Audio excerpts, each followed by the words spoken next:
That is the first emperor's tomb. And it's at the center of what is thought to be the largest burial complex in the world. For more than 50 years, an extraordinary army buried for over 2,000 years has been slowly capturing the imagination of the world. This is the first emperor's army. He ordered his real army to be recreated in clay and buried with him, ready to fight his battles in the afterlife. These ancient warriors, once silent guardians of China's first emperor, have stepped out of their underground pits and into the hearts of millions. It's one of the most wonderful views in the world. Over 1,000 warriors guarding their ruler for eternity. Across continents and cultures, these clay warriors continue to fascinate, inspire, and remind us of the power, artistry, and enduring legacy of China's first emperor. Where it all began. Buried deep under a hill in central China lies one of the greatest wonders of the world. Albert Lynn just exposed what's hidden beneath the Terracotta army, and it's terrifying. This remarkable archaeological treasure consists of 8,000 warriors buried over 2,000 years ago, making it the largest burial complex in the world, covering an impressive 22 square miles. What makes this discovery more fascinating is a certain revelation that we'll find out as we journey on in this video, so keep your eyes glued to the very end to find out. What terrifying secrets lie beneath the Terracotta army? Albert Lynn, a National Geographical explorer known for his curiosity and quiet sense of wonder, found himself standing where very few people had ever been allowed to go. He had gained rare and remarkable access to the heart of one of China's most mysterious archaeological wonders. As he stood there, he reportedly said that it felt incredible to be in a place so few had ever stepped foot in, a place shrouded in secrets and silence. He described how it felt almost unreal to stand inside a space that has been off limits to nearly everyone. A space that held stories of a world long gone, but still whispering through the clay, stone, and earth. One could almost imagine him looking around, taking it all in, and wondering how many eyes before his had witnessed such an extraordinary sight. His visit wasn't just a casual tour, it was an unprecedented exploration that brought him closer to the first emperor's tomb than most archaeologists would ever dare to approach. He explained that this was no ordinary resting place, but a realm frozen in time, a kingdom built for eternity. What looked like rows of lifeless clay soldiers were in truth echoes of a real army that once marched under the command of China's first emperor. Each warrior was sculpted with haunting precision, their faces eerily unique as if their souls had been sealed in clay to serve him forever. But centuries later, modern explorer Albert Lynn discovered something buried beneath them, something no one was prepared to see. Stay glued to the end because what he uncovered is truly terrifying. Albert Lynn noted that every terracotta soldier had its own unique face, each one sculpted with such care that it felt as if real soldiers had somehow been frozen in time. He was fascinated by this idea, the thought that the emperor believed that his reign would continue beyond death with an army forever ready to defend him. What kind of power, Lynn wondered aloud, must the emperor have wielded to command such loyalty even after death? During his investigation, Lynn made discoveries that added new layers to the story of ancient China. The more he saw, the more he realized that the history everyone thought they knew might not be the complete story. How the Terracotta army got formed. In addition to the life-sized honor guard made of clay, there were also statues of entertainers and officials, a testament to the wealth of China's first emperor. What makes the Terracotta army a lot more interesting is that, the closer you look at them, the more human they seem. Each warrior was crafted from clay, mixed with fine earth and shaped in separate pieces. Their legs were made from coiled clay, the torsos were molded, and the heads were sculpted individually. This is why no two faces look the same. The artisans were very thorough in sculpting the warriors' heads. They added distinct eyebrows, cheekbones, hairstyles, even expressions. After shaping them, they were fired in kilns like giant pottery pieces. The artisans also painted the sculptures of the soldiers, but unfortunately, we never got to see the Terracotta army painted because the paint that was used reacted badly to air when this historical treasure was first unearthed. Another striking detail is the weapons that many of the figures held were real weapons, not props. Archaeologists have found tens of thousands of bronze weapons, including spears, swords, and crossbow bolts in the pits. Some of these weapons were extraordinarily well preserved, and even the armor the sculpted warriors wore was very realistic. The Terracotta army is only a part of the wonders found in the burial ground of the first emperor of China, Qin Shi Huang. With the sculpted soldiers, many other figurines were found. There were wooden chariots, although many have disintegrated due to time past, bronze equipment, sculptures of acrobats, musicians, and officials.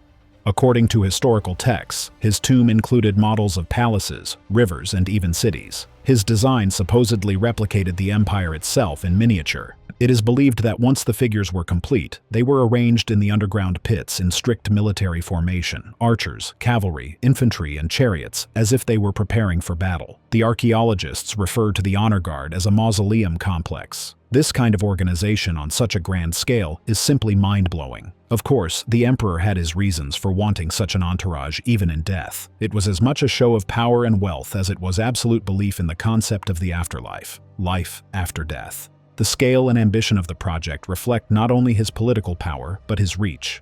If you think carefully about it, about 700,000 conscripted workers mining or collecting clay, organizing transport, firing kilns, and making weapons. It's like building a whole underground city, scratch that. It was actually building an entire city underground.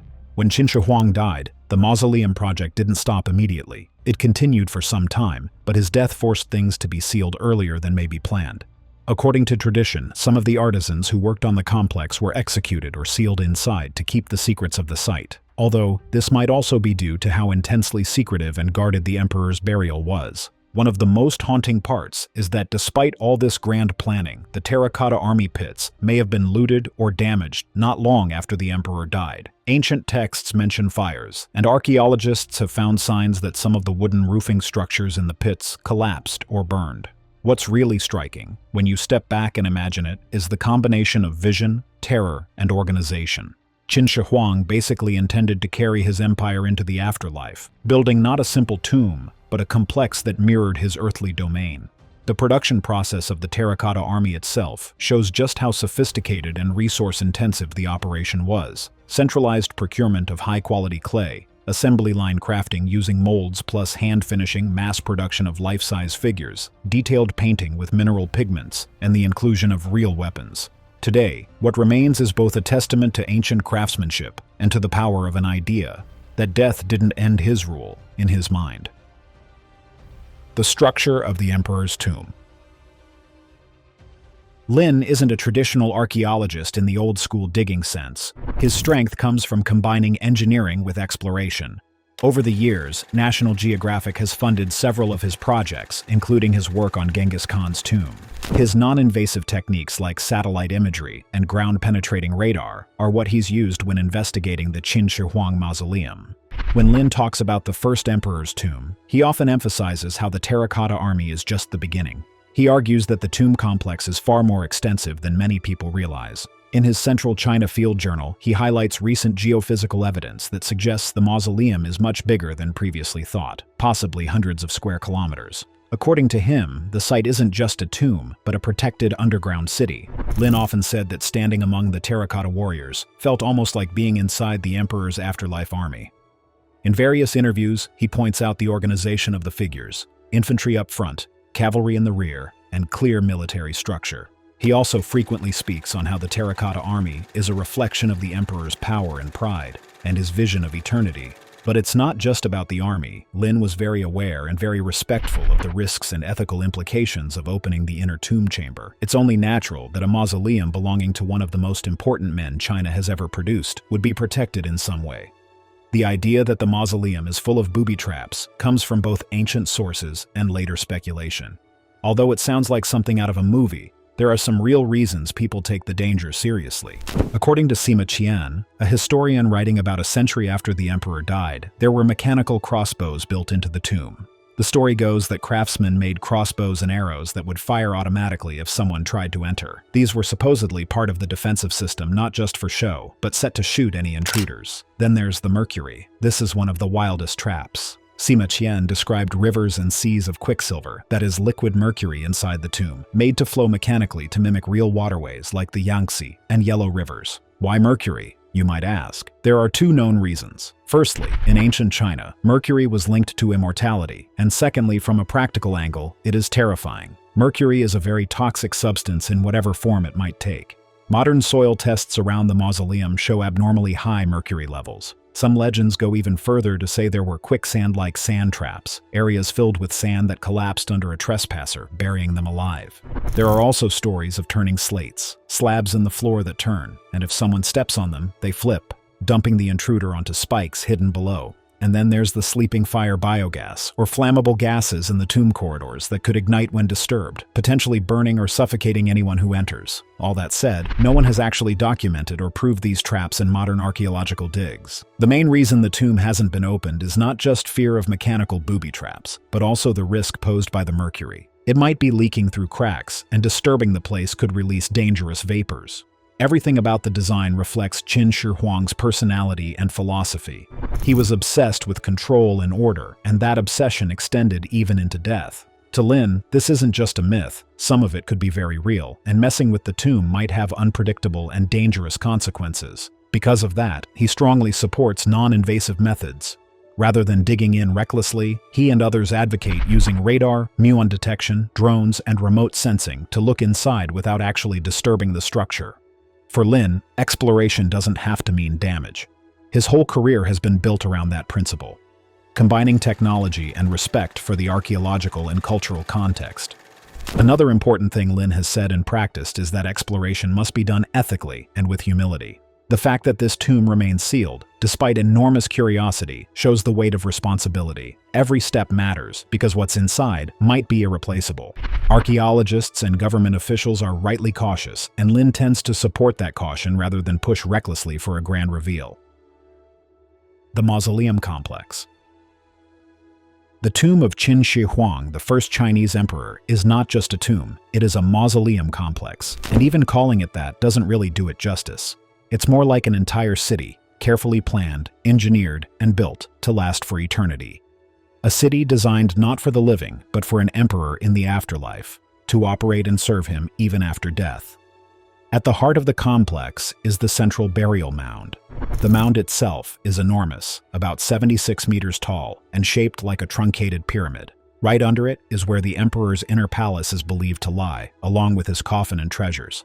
Around the central mound, the entire mausoleum complex spreads outward in layers. The outer areas are large pits and ceremonial spaces, meant to support the inner tomb and serve various symbolic and practical purposes. The most famous of these are the Terracotta army pits, each containing hundreds or even thousands of clay soldiers, horses, and chariots arranged in real military formations. In the largest pit, foot soldiers, archers, and infantry are arranged in precise rows. In another pit, the cavalry, the chariots, and a specialized unit are arranged in order, like in a real military formation. And in the smallest pit, command figures and army officers are housed. Each figure is life-sized, with detailed facial expressions, hairstyles, and armor, making them unique individuals, not just copies. The care and attention to detail are astonishing, and yet the soldiers were never meant to be seen. They were built to stand guard forever, protecting the emperor in the afterlife. But the army is only one part of the complex. There are many other pits, some holding bronze weapons like swords, spears, and arrowheads, all sharpened and sometimes coated with chromium to resist rust. Other pits held entertainers, acrobats, musicians, dancers, and animals, all made of clay. The idea was to recreate a functioning court, or a city that the emperor could enjoy after death. Some pits even contained replicas of waterfowl, swans and geese and other objects, arranged in miniature gardens or ponds. It is obvious that the emperor intended to continue to rule supreme even after his death. Although the artistic work is plenty impressive, the engineering behind it is just as impressive. The pits were carefully constructed with packed clay floors, wooden supports, and layers of earth. Drainage systems and reed mats were placed under the soldiers to keep moisture from seeping in and damaging the clay. The builders even reinforced the pits with earthen walls to keep the figures stable. After placing the figures, massive wooden beams were laid across the top, followed by layers of soil, completely concealing the army from view. Over centuries, the wood decayed, which is why the figures today are often found under collapsed soil, but the layers of compacted earth and careful construction helped preserve them remarkably well. The workers also added small walls to divide the pit into long hallways or corridors, which is why the soldiers stand in such neat rows even today. Once the soldiers were all in place, the builders didn't leave the pits open afterwards. The soldiers weren't lined up for display. They were meant to stand guard forever in the dark. Instead, they covered them with huge wooden beams, placed horizontally across the top like giant roof supports. Thick layers of planks went over these beams. Think of building a giant wooden ceiling strong enough to hold tons of soil. That's what they did. After the wooden ceiling was built, workers poured layer after layer of soil on top, packing it down until the pit was completely hidden underground. By the time they were finished, the ground above looked flat and normal, as if nothing had been built below it. Over time, the wood eventually decayed and collapsed, which is why the soldiers were found beneath piles of dirt when archaeologists uncovered them. Gateways and corridors were constructed to be used for ritual practices, where offerings could be made or ceremonies conducted in honor of the emperor in the afterlife, of course. These spaces, although less glamorous than the soldiers themselves, show that the mausoleum complex was more than a tomb. It was a functioning ceremonial landscape designed to represent order, control, and the emperor's authority even in death. What is exactly beneath the Terracotta Army? When people talk about the Terracotta Army, they usually focus on what we can see today, the thousands of clay soldiers and horses standing in a military position, each with its own face, hairstyle, armor, and expression. But once you start asking what lies under them, the story becomes even more interesting. It's not mysterious in the sense of hidden treasure or secret chambers, but it's fascinating because it reveals how smart, careful, and advanced the builders of the First Chinese Empire really were. It also shows you just how much work they put into trying to make the emperor's afterlife as secure and impressive as his real life. Their dedication to their craft and the emperor is commendable. To understand what is under the Terracotta Army, you must first picture how these pits were built. Let's go on a visual journey together as I paint this picture. The soldiers aren't just standing on an open ground. The workers dug huge rectangular pits, some of them as long as football fields, going several meters down, most of them between 4 and 7 meters deep. Imagine digging a giant swimming pool, but much longer and deeper. That is the kind of effort we're talking about. They didn't just dig the pit and call it a day. They shaped it, leveled it, and strengthened it like engineers planning a very serious project. Because honestly, they were. At the very bottom of each pit, the workers created a solid foundation. They used a type of packed earth called rammed earth. Rammed earth is basically layers of dirt pressed down again and again until it becomes as hard as stone. They kept hitting it, pressing it, pounding it until the floor wouldn't move or shift. This made it strong enough to hold heavy clay soldiers for thousands of years. Some archaeologists even believe the builders heated the ground with fire before packing it to make it even harder. When you think about that, it's pretty amazing. They were basically doing old-school engineering without modern machines, just skill and experience. Even deeper down beneath the pit, there's a hidden river of mercury that most people will never see, and that is certainly for the best. Like an extra layer of protection, mercury flows quietly under the clay soldiers, running like a silver snake through the earth, stretching all the way from the emperor's tomb. It doesn't roar or splash. It has sat there undisturbed for over 2,000 years, waiting, as it slowly poisons the very earth around it. Imagine stepping into a space where the ground itself could slowly kill you. It is not just scary, it is a terrifying reminder to anyone who might disturb the emperor's afterlife that some things were meant to stay buried. Every soldier you see above stands on that river, unknowingly guarding both the emperor and a silent, invisible menace that could still strike.